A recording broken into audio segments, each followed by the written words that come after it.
बची हुई है बस भाई, गर्मा गर्मी हो गई, गर्मा गर्मी हो गई वहां पर। कम ऑन अफगानिस्तान, गर्मा गर्मी हो गई। A few moments later.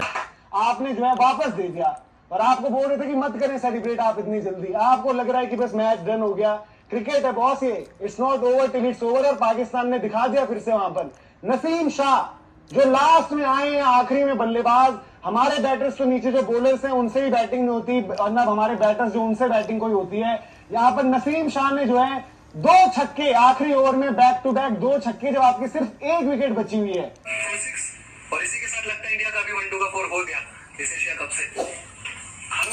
जो उम्मीद आपने अफगानिस्तान से लगा रखी थी, थोड़ी थोड़ी उम्मीद तो मतलब मैं चाहता था कि एक बार हो जाए। चाहता तो मैं भी था, चाहता था, उम्मीद नहीं लगाई थी लेकिन चाहता था नहीं।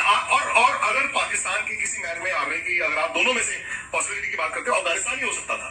बट वो तब हो सकता था अगर अफगानिस्तान पहले बॉल डाला होता। वो पहले टॉस ने यहाँ पे पूरा एशिया कप सेट किया, जबरदस्ती। आपको समझना होगा। आप ये देखो, हम यहाँ पे बैठ के कह रहे पाकिस्तान को लैप्स हो जाए, पाकिस्तान ये नहीं कह रहा होगा हमने अफगानिस्तान को 129 में रोका है। We been outstanding. बिल्कुल, पाकिस्तान की बॉलिंग तो सबसे अच्छी है ना। Hong Kong 38 all out, Afghanistan 129। India को भी उन्होंने अपना स्टार्ट हुआ था और कम हो गया, और 150 लड़के सुपर 4